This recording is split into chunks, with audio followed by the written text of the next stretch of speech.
Hi guys, welcome back to the channel. I'm Roha, and if you're new here, please you are very welcome, and if you are a returning subscriber, thank you so much for returning. So in today's video I will be doing just another story time where I will be sharing something very interesting with you guys that happened a few years ago. So let me not waste time. So a few years ago, I was visiting Bali as a solo traveler. That is actually around about the time when I started traveling on my own, because I just realized that I was so tired of just making plans with my friends, and by the time that we need to do something, everybody's like, oh yeah, I'm tired, oh no, I don't have money right now, or I forgot about the plans. Like I used to get all kinds of excuses from my friends. So I decided that, you know what, this life is about you, and if you wait for people, you will never ever get to do anything, and you will never go anywhere.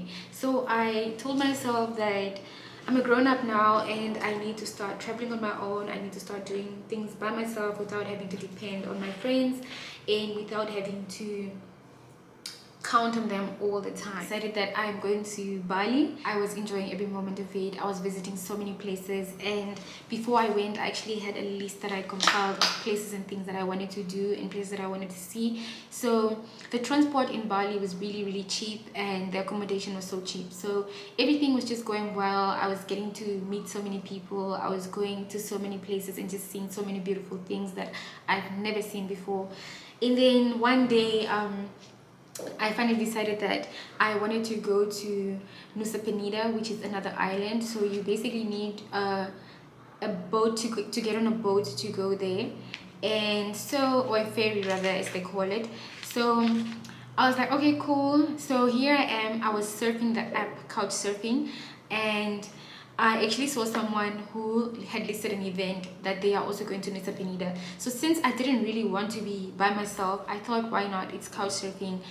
Friends meet in so many different ways. I've met so many wonderful people on couch surfing that are now my friends, like for eternity. Like we've been friends for such a long time. So I thought, okay, cool. We might not be able to do everything together, but at least let me just talk to this person and find out if they actually want to do some activities together while we are there, or if they wanted to go to some places together. So I hollered at this guy, and he was Chinese, and to my surprise, he was also from Malaysia, just traveling to Bali for holidays. And I was like, oh, that's really nice. It's even better that we're from the same country. I mean, living in the same country. He is originally Malaysian, I'm not. So we talk and we exchange numbers, and when we did get to talk on call, he told me that he would be leaving to Nusa Penida as well, and maybe we could do some activities together, because Nusa Penida is quite big and it's really difficult to travel around if you don't have a car, or if you don't know how to ride a motorbike, which I did not know how to ride at the time. So I was wondering, how am I going to go around, because there you can't actually book a motorbike as you can in places like Semenya or Kuta, or all these places like Canggu, right? Around Bali itself, it's actually very easy for you to book for transport, whether it's a motorbike or a taxi itself. But in Nusa Penida, life is different. You can't just book a motorbike like that. You actually have to hire a car. I don't know if you can even book a taxi. I really highly doubt that. So I thought, okay, this will be great. Since I don't know how to ride a motorbike, we might as well put money together for the fuel, and we would rent a motorbike which he would be driving, and I'll just be contributing petrol money to. So we agree on that, and we go to Nusa Penida. We took the ferry together, and on the way we were actually getting to know each other, and just, generally, what do you do, blah blah blah, such things like that, and just familiarize ourselves with each other. And then we got there, and we both hadn't booked accommodation yet, so we did find a very nice place to stay. So we had booked 2 separate rooms, and we were basically living up in the mountains. We didn't even realize how far it was from the actual beach that we wanted to visit there, right? So we go, and then we check into accommodation, and everything is going well so far. On day 1, I think we didn't really get to do much because we were so tired, and the journey was just long. I think it took us about 3 hours to travel by ferry from the other side to Nusa Penida itself. And so when we got there, we were just we were really just tired, and so we decided that today we're not going to do anything, but the next day we'd be going to the famous beach, which is called, I always forget how to pronounce this beach, but it sort of looks like a dragon. Let me see if I can get the name for you guys. Kilinkin or something like that. Beach. Let's see. Keling King Beach, Nusa Penida. I think that's how you pronounce it. I'll paste it here because I'm not even sure how to pronounce this word. So that's the place that we both wanted to visit, and we both wanted to go diving. So we go to the beach, and it was a spectacular day. So that was day 2, right? It was just beautiful. The beach was so nice. And then we decided to hike down, because basically you get the view from the top and then you get to hike down to go to the beach, which is, you know, down. It's not actually up. And at the time, the path to go down wasn't yet fixed. I heard that it's now improved, so it took us a really long time, you guys, like to go down. Like I was just tired, and it was sunny. I was dehydrated. I had the headache of my life. Like literally when we got down, I just remember taking a nap in the sand for like an hour because I had this throbbing headache. So after that, that's when I felt refreshed and I could finally enjoy the beach. But the irony of it all is that you can't even swim in the water because that beach is so rough. Like it's so rough. So you just get to, like, you know, literally just play a little and then move back because the water is extremely rough. So I enjoyed the beach. It was beautiful. The water was crystal blue and it was just so pretty. And then we hiked up before like the sunset, so we got to catch the sunset up, and we took some nice photos as well. And now it was time to go back. We were leaving almost 2 hours away from the beach, guys, and the road was so bad. So we are driving on the motorbike and it's now getting really late. We haven't eaten yet since morning, so you can imagine how hungry we are. We are hungry, and personally I think I was just dehydrated as well because I wasn't drinking enough water. And then we are now on the way back to the place where we're staying. I forgot the name, but I'll show you guys a picture of where we stayed. It was so cute. And now we're on the way, and we now realize, because the way is like up, right? We're living like deep in the mountains, so we are going up, and the road is just like this. And guys, it was the scariest road ever, because when you drive on the side, or if you get off your motorbike and check the side and you look down, if you fall there, you're gone. Like, it's so deep. So imagine if you're drunk and you're driving on that road and your car gets off the road, you're gone. So I am trying my best to be calm because I just don't want to stress this guy that is driving the motorbike, but at the same time I feel so scared, and it's getting really late and it's getting dark. I don't know what is in these bushes. I don't know what is in this jungle, because it's a huge jungle, you guys. I'm afraid. So while we're driving, it's around 9 p.m. now. We still haven't found our accommodation. He decides that he is hungry and there's no way that he's going to continue driving because he's about to faint. I'm like, wow, you don't say. So we see a restaurant, and he decided that, okay, he's gonna stop here because he needs to eat. I'm like, no problem, because I'm also hungry. So we stopped. We had some rice and chicken. And while we're sitting there, he decides he needs to have some beers because he can't take this anymore. Hi. And I'm thinking, so when you decided this was the perfect time to be drinking beer, while you know that we are lost? And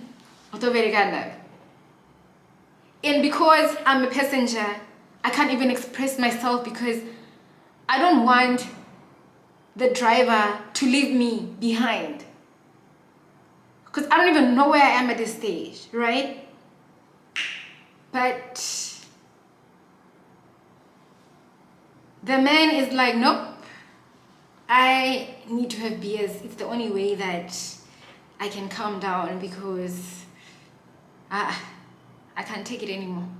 Now I'm thinking, Mara, what is it that you can't take? I don't understand what you can't take because we are just trying to find the way. So you can't take finding the way, or you can't take, what exactly can't you take? Right? The man starts drinking beers. I'm talking to the locals that are sitting there. So there were two other locals that were sitting there next to me, and luckily they could speak English. So we were just, talking about life in general and how Nusa Penida is, the places to visit and all that. And I was asking about diving because I really wanted to go diving the next day. And so I'm just waiting for the man to drink his beer so that we can continue our unknown journey. Yo. Then when he was done, we left. Now the problem is I can't stay at the restaurant because I don't know these people, and where am I going to sleep? And I don't want to go either because it's late and I don't know if I'm just going to die. It's a jungle. Like, there could be lions, or there could be cheetahs, or there could be wild dogs, wild animals. Like, there could just really be anything, you guys. And we came across so many dogs, all these stray dogs. Some of them were even running after the motorbike. I was praying for my life. And you need to see me. I was dusty, I was sandy, my hair was just a mess because we had gone to the beach, we had played in the water, we had played in the sand, so I had sand everywhere. My hair was sandy. Yo, how much more can I suffer than I'm already suffering? Like, I thought this life was soft, but I was going through the most.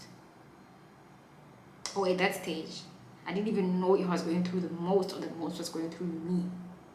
I don't know which was what. So we embark on our unknown journey and we are driving and driving and driving. And then we get to a point and he's like, no, this is not the way is wrong. Let's check on maps again.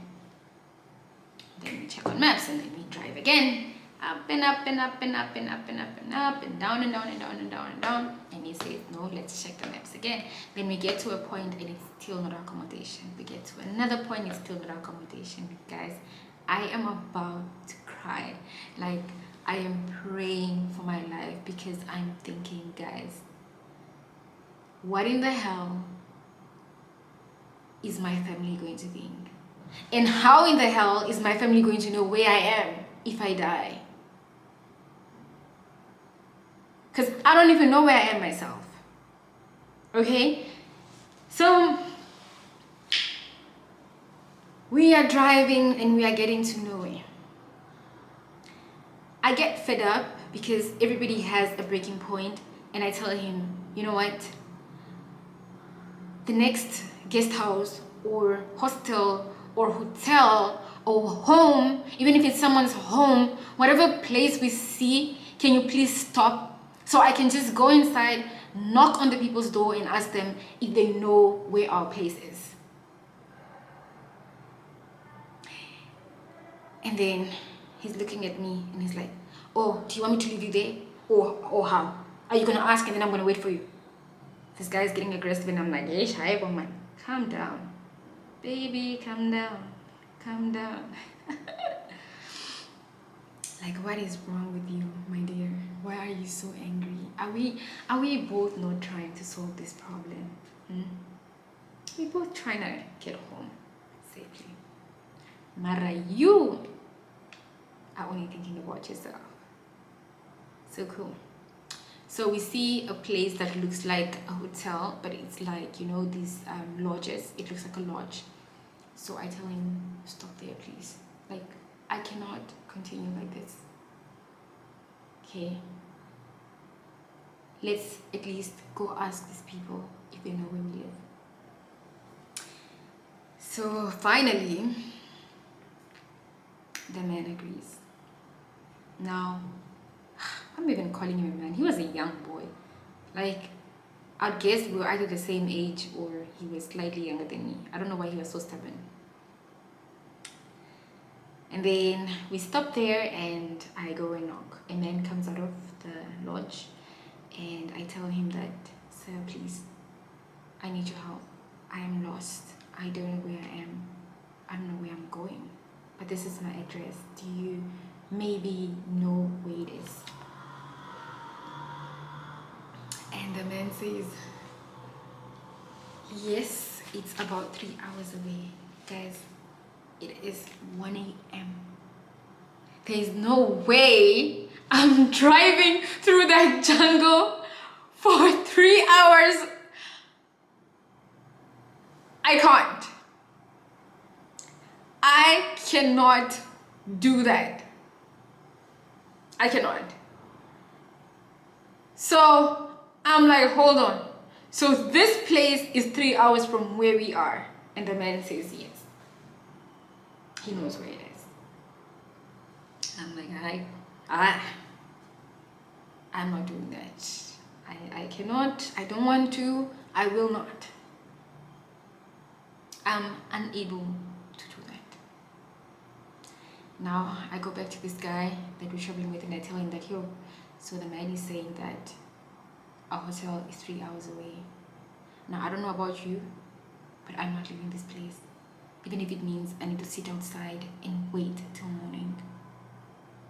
I'm not leaving. If you want to go, he can direct you and you can go by yourself. And it's like, okay, so if you're not leaving, how are you going to get home tomorrow? I'm like, that is about tomorrow. But right now, today, I'm not going anywhere. Yo. A girl like me cannot be pressured like that. Because I can feel my blood pressure is just, it's going up and I'm not liking it.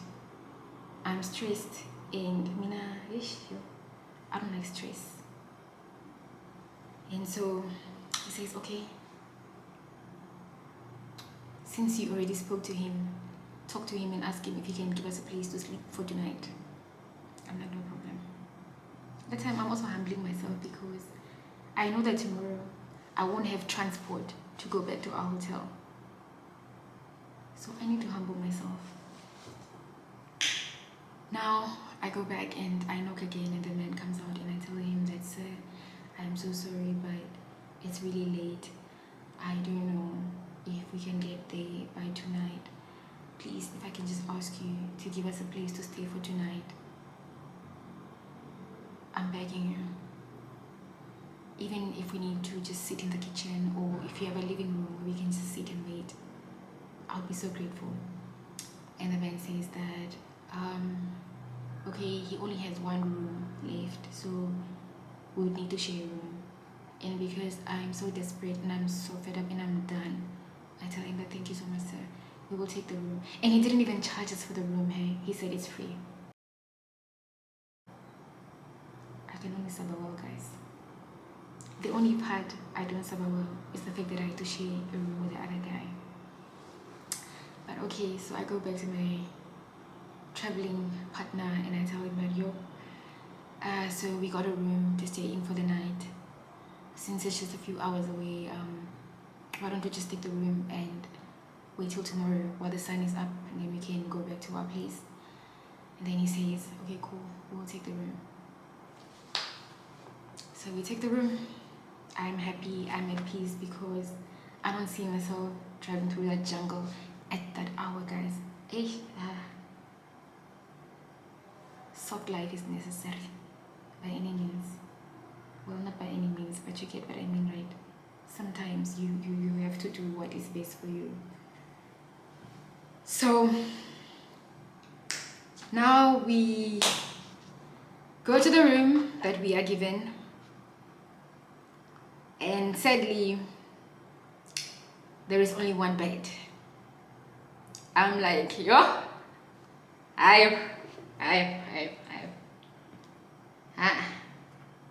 yo, how? Yes, yo. But I'm like, okay, no problem. I'm just going to pretend that there's no one next to me, and I'm going to sleep. Because obviously, like I said, I'm not going anywhere. I will wait till the next day to leave this place. It's for my own safety. So here we are, and I'm trying to get a rest. And then this one keeps talking to me, and he's saying, damn, much attack your guys, woo! Man says by snacks chiller like, yo, now this one is talking to me, and he's like, do you know that you are a very beautiful girl? You are very all I'm hearing is because you know when you don't like someone, right? All you hear from that mouth is you literally can't even hear the words that they're saying, because it's just like, what is this one saying? Like what? You. Now at the time I was very, very specific. I had a type, okay? My type was tall and dark. Now, you're not even close to being dark.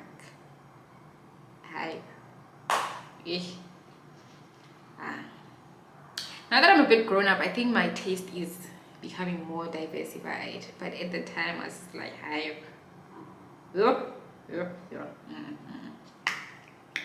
Not me and you, Buddha. Not me and you. Not even in your wildest dreams.